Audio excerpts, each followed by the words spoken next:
हमारे इस ब्रह्मांड की सृष्टि आज से लगभग 13 बिलियन साल पहले हुई थी और हम इंसानों की उत्पत्ति आज से 2 लाख साल पहले हुई है। इसका मतलब अगर हम ब्रह्मांड की सृष्टि से हम इंसानों की सृष्टि के समय की अगर तुलना करें तो ये समय मात्र पलक झपकने जितना होगा।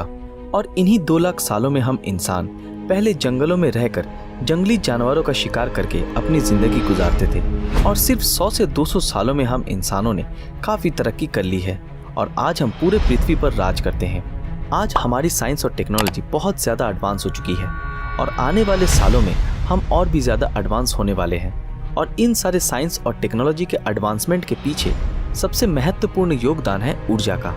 हम हमारी रोज़मर्रा की ज़िंदगी में, फैक्ट्रीज में, गाड़ियों में, घरों में, ऊंची ऊंची इमारतों में इस ऊर्जा का उपयोग करते हैं और आज के समय पे हम इन सब ज़रूरतों को पूरा करने के लिए 17.35 टेरावाट्स ऊर्जा का उत्पादन करने में सक्षम हैं। हम ये सोचते हैं कि हम चांद तक पहुंच चुके हैं, हर रोज स्पेस में सैटेलाइट्स भेज रहे हैं, सुपर कंप्यूटर्स का आविष्कार कर रहे हैं और आने वाले समय में मार्स पर रहने के बारे में प्लान बना रहे हैं। और इन सब को देखकर हमें ऐसा लगता है कि हम बहुत ज़्यादा एडवांस हो चुके हैं, लेकिन ये तो कुछ भी नहीं है।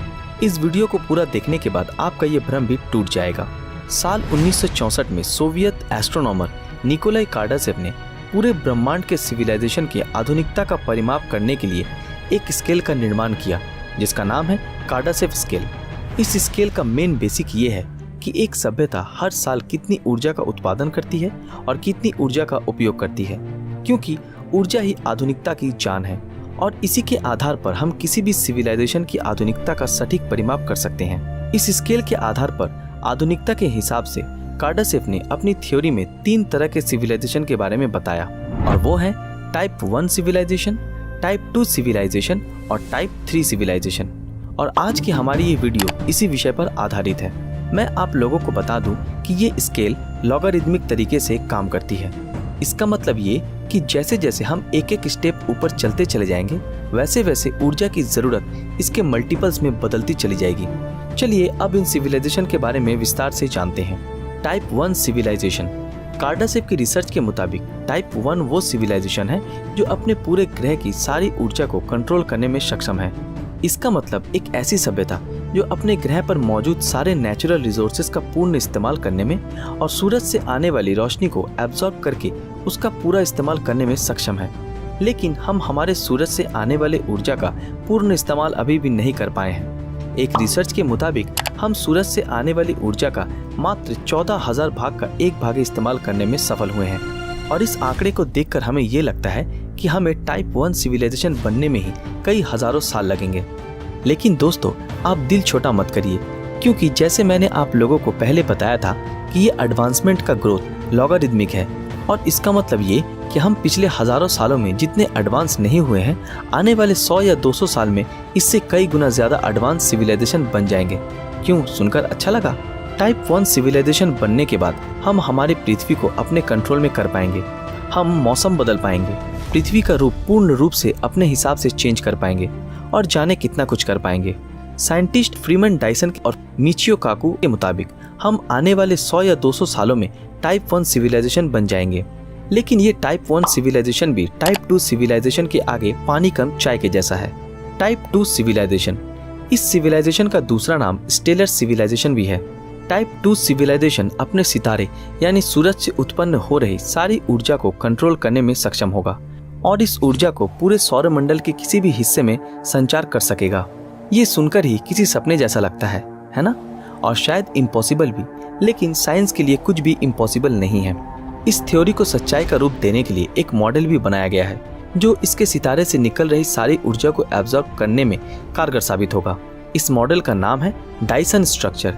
ये मॉडल असल में एक सैटेलाइट का झुंड है जो किसी भी सितारे को चारों तरफ से घेर कर उससे उत्पन्न हो रही सारी ऊर्जा को एब्जॉर्ब करेगा।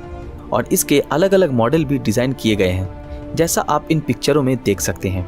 इस मॉडल के हिसाब से अगर हम हमारे सूरज से उत्पन्न हो रही सारी ऊर्जा, जो कि है 400 के साथ 24 जीरो लगाने पर जितने नंबर होते हैं, उतनी वाट की ऊर्जा को एब्जॉर्ब कर उसका इस्तेमाल कर सके, तब शायद हम टाइप 2 सिविलाइजेशन बन जाएंगे। सिर्फ सूरज की ऊर्जा को एब्जॉर्ब करना ही नहीं, एक टाइप 2 सिविलाइजेशन अपने सौरमंडल के सारे प्लैनेट्स पर अपना कंट्रोल कर पाएगी।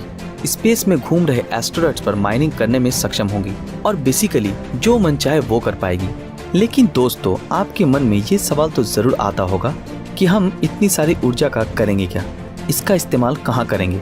तो मैं आप लोगों को बता दूं कि आने वाले 1000 सालों में इस टाइप 2 सिविलाइजेशन में तब्दील होने के बाद हम न जाने कैसे कैसे मशीन का आविष्कार करेंगे। Robots, gigantic computers, electric planes, तरह तरह के स्पेस मिशन, दूसरे प्लेनेट पर घर बनाने का काम होगा और न जाने क्या कुछ, जिसकी कल्पना भी हम आज घर बैठे नहीं कर सकते।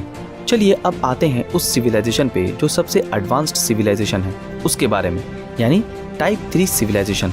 इस सिविलाइजेशन का दूसरा नाम गैलेक्टिक सिविलाइजेशन भी है। अब तक तो हम सिर्फ अपने सितारे या फिर अपने सौरमंडल तक ही सीमित थे, लेकिन टाइप 3 सिविलाइजेशन वो सिविलाइजेशन है जो पूरी की पूरी गैलेक्सी की सारी ऊर्जा पर अपना कंट्रोल करने में सक्षम होगी। क्यों, झटका लगा? लगने वाली बात ही है। इस सिविलाइजेशन के पास इतनी ताकत होगी जिसकी कल्पना भी कर पाना नामुमकिन है। और हमारे हिसाब से टाइप 3 सिविलाइजेशन एक साइंटिफिक तौर पे कल्पना का विषय जैसा लगता है, लेकिन है नहीं। इसलिए इस सिविलाइजेशन के बारे में भी हम जानेंगे। ये सिविलाइजेशन भी सितारों की ऊर्जा को कंट्रोल कर उसका यूज करेगा और एस्टेरॉइड और प्लैनेट्स पर नेचुरल रिसोर्स के लिए माइनिंग करेगा। लेकिन फर्क सिर्फ इतना होगा कि ये सिविलाइजेशन पूरी गैलेक्सी में घूम रहे करोड़ों सितारों और ग्रहों के साथ ऐसा करने में सक्षम होगा। टाइप 3 सिविलाइजेशन ग्रहों को शहरों की तरह यूज करेगा, यानी कि कभी एक ग्रह पर बस्ती बसाएगा तो कभी दूसरे पर, और ऐसा न जाने कितने ग्रहों पर। इस सिविलाइजेशन के पास टोटल इस नंबर के वॉट जितना ऊर्जा का कंट्रोल होगा। बस आप आंखें बंद करके ये कल्पना कीजिए कि एक ऐसा सिविलाइजेशन जो गैलेक्सी के सारे ग्रहों पर अपनी बस्ती बसाकर सारे सितारों में डायसन स्ट्रक्चर के मॉडल की मदद से सारी ऊर्जा को एब्जॉर्ब कर रहा है, सोचकर ही हमारे रोंगटे खड़े हो जाएंगे। अभी आप सबके मन में ये सवाल उठ रहा होगा कि क्या ये सब कुछ होना पॉसिबल है? तो मैं कहूँगा बिल्कुल पॉसिबल है, क्योंकि इन सब रिसर्च के पीछे जितने भी थ्योरीज जुड़ी है वो सारे फिजिक्स के लॉज को फॉलो करते हैं। बस हमें इंतजार करना है आने वाले फ्यूचर का। दोस्तों, आज का हमारा ये वीडियो यहीं पर समाप्त होता है। इस वीडियो के बारे में आपकी क्या राय है हमें कमेंट में ज़रूर बताएं। दोस्तों, अगर ये वीडियो आप लोगों को पसंद आया हो तो इस वीडियो को लाइक और ज़्यादा से ज़्यादा शेयर ज़रूर करें। अगर आप हमारे इस चैनल स्पाईपीडिया पे नए हैं तो हमारे चैनल को सब्सक्राइब करके बेल आइकन ऑन कर दें। तो फिर मिलते हैं आपके साथ अगले वीडियो में, तब तक के लिए अलविदा।